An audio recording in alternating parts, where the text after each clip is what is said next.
boy. Nice. All right, tutorial over. Got us some diamonds. That's going to be it for this episode. I'm just messing with you guys. I'm totally kidding. We're gonna have the rest of the episode.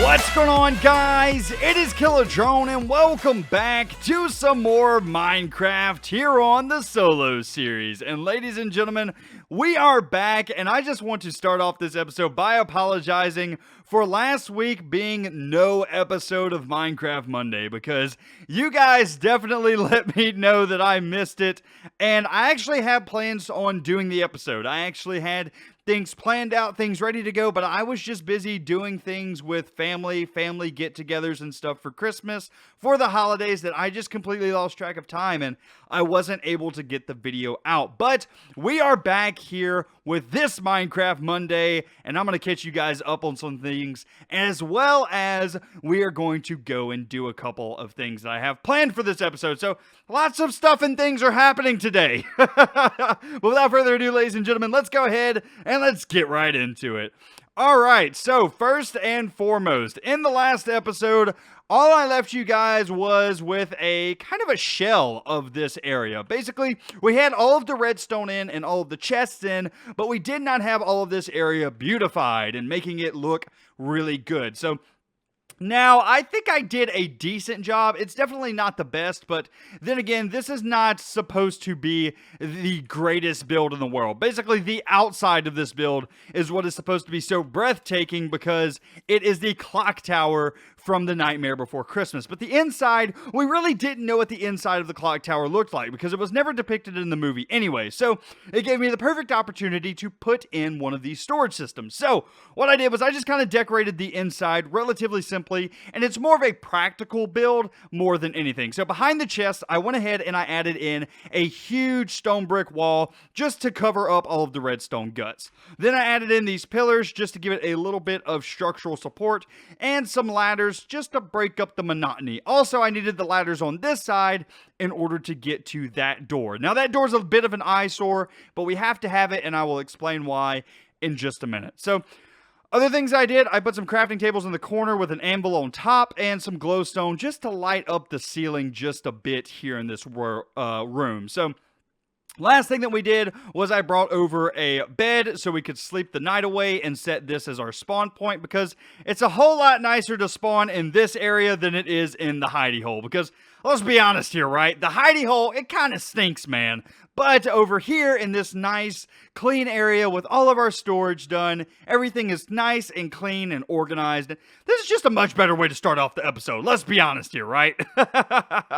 Anyway, anything that did not fit into the storage system, I have been slotting into these chests, which, to be honest with you, it's still a lot of items. It's still a lot of items. We're going to have to set up a additional sorting system at some point, just to get more items done, because like right now I have no place for wood, any of the concrete powders, anything like that, and I just need a better sorting system or a bigger sorting system. I don't know which yet, but anyway, let's talk about that door, because it is an eyesore. I will let you guys know, but luckily it's not in your vision too often whenever you're like getting materials and stuff out of this chest, so it's not bothering me too much. But we have to have it, because if you guys remember in the last episode, we explained the overflow system. So basically, if nothing has a place in any of these spots, so as you can see, there is stone, cobblestone, regular stone, that is the polished andesite. If nothing fits in any of these chests though, so in this case, if I was to drop in a water bucket or soul sand, I don't have a spot for either one of those in this system. If it doesn't fit any of these chests, it comes into this overflow chest. So basically, anything that doesn't fit that I accidentally drop in there, it will end up over here. So we have to have access to this in case I'm an idiot, but it does kind of suck that it's an ugly looking door, to be honest with you. It's a pretty ugly door, but it's just something we're going to have to deal with. But anyway, ladies and gentlemen, we also have something that I have planned for today. In the in-between episodes, not in between last episode and this episode, but in between the episode before that and the last episode, Did that make any sense? Probably not. Anyway, I found us another spawner. So something that we needed very, very badly in this game is bone meal and arrows. Arrows in order to defend ourselves with all of our bows. Because none of our bows have mending on them, I have instead went for infinity. So arrows are going to be something that we're going to want a lot of. But we don't have a way to get them. And we also don't have a good way to get bone meal, so the spawner that I found is a skeleton spawner. Now, I have already prepped this area for the skeleton spawner, so getting this set up should be relatively easy. And we're going to be using a spawner design set up by Waddles. Now, we have used some of his spawner designs previously whenever we were making some of these things, some of the other spawners. So you guys should be aware of some of his tutorials and stuff already, but in case you guys are not, go and check him out on YouTube. It's Wattles. He's actually a pretty good friend of mine, really awesome creator. He's got a lot of tutorials on stuff like this, and basically the reason that I'm using his tutorial is because I'm used to the old Minecraft before the new water update, where moving mobs has gotten a little bit more difficult. Well, he actually made this tutorial to where you can still use water to move around mobs, but you don't actually need to tunnel them away from the spawner like we used to. Instead, we're going to go down instead of across. So I'll explain this just here in a minute, but let's go ahead and let's start building. So first and foremost, we have a 9x9 room dugout. I dug out 2 above the spawner, and then pretty much, I think this is 3 out in each direction from the spawner. Let's see, 4 out this way. No, 4 out in each direction from the spawner. That's going to give you a 9x9 room, which is exactly what we need. That way, all we have to do is go into these corners here and place in some water buckets, and it should work out perfect. Alright, so first and foremost, let's go ahead and get us some signs in. We're going to put in 3 signs into this 3x1 trench. Then what we're going to do is we're going to dig down one side of the trench. In this case, I don't particularly care which side, so I'm just going to knock out that block and put another sign right above the block that I just knocked out. So you should have this weird looking L shape with your signs. Then what we're going to do is take a water bucket and put it here. That way the water is flowing into that 1x1 hole. Perfectly done. That's pretty much the entire system complete. Now what I'm going to do, I'm actually going to refill my water buckets. Somewhere around here I placed a water infinite spring thing. Is it up here? Hello? Water infinite spring thing.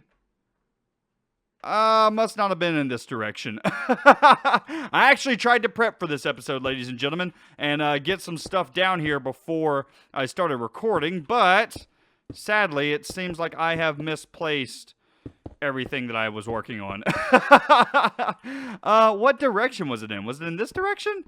I know there's a water thing. There it is. Perfect. All right, so let's grab up that last water bucket.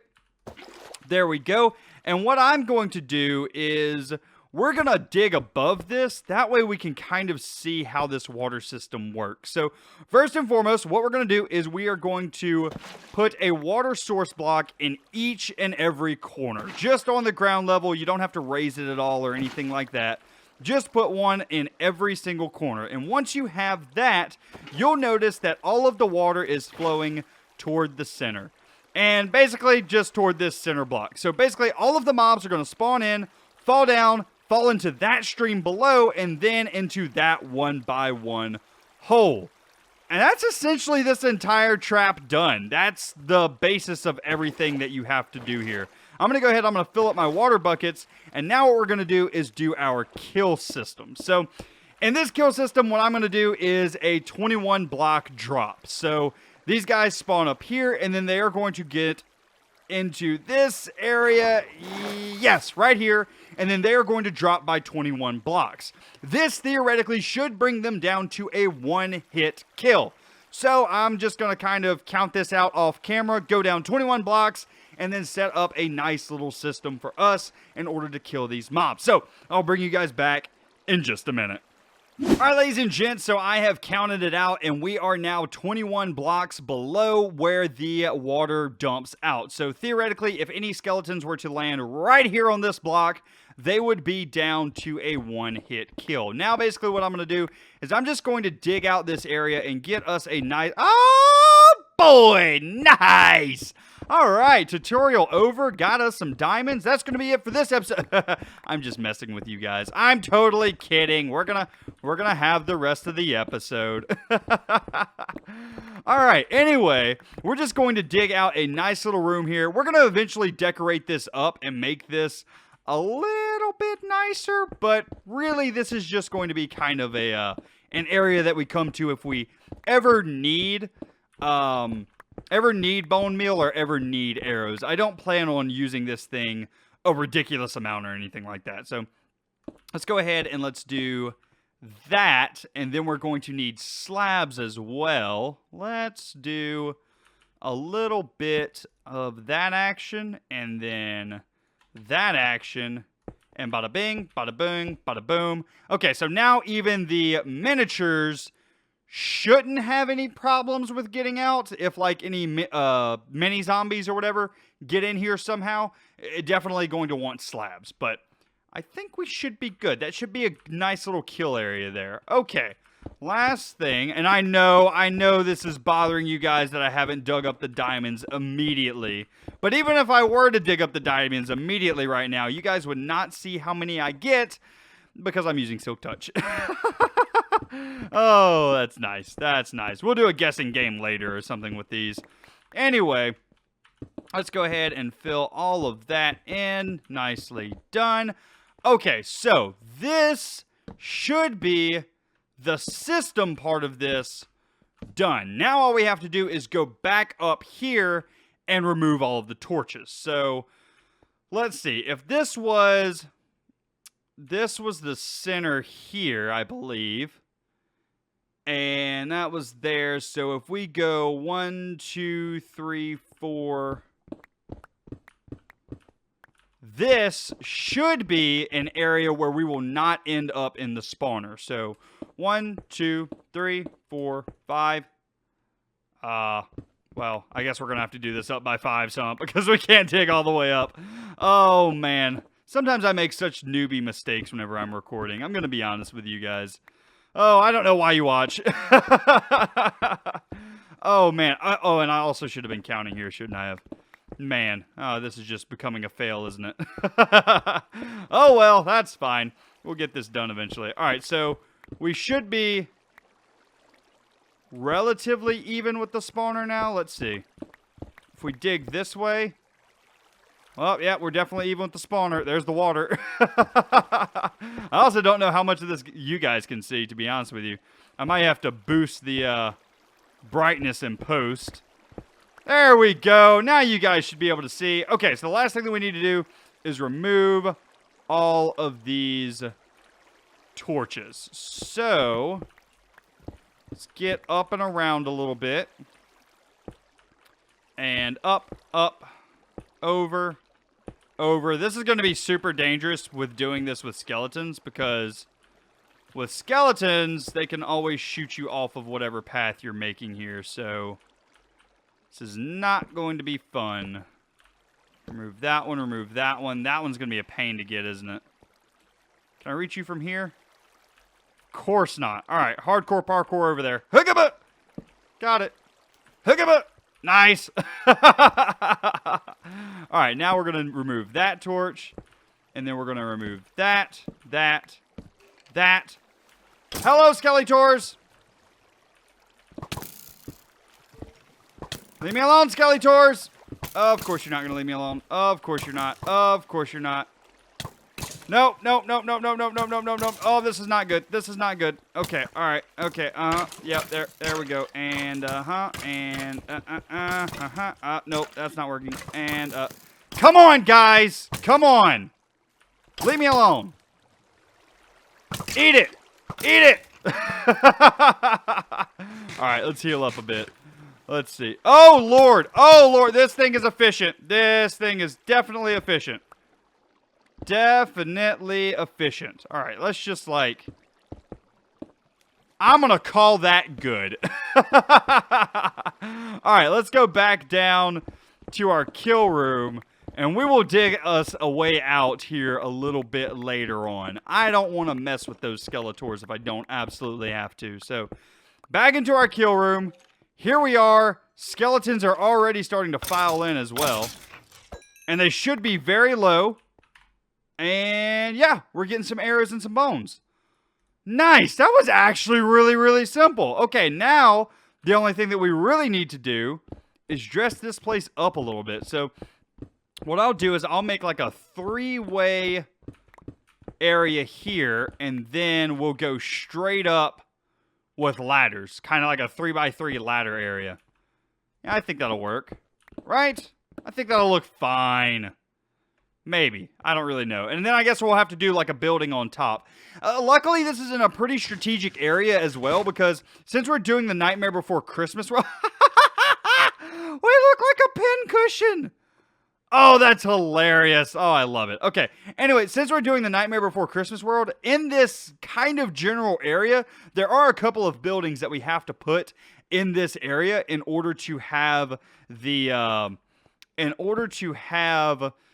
Nightmare Before Christmas world be exact, or I guess as exact as we can get it. So we'll probably just put one of the buildings that should be in this general area on top of this spawner. That way, any type of entrance that we do doesn't look out of place.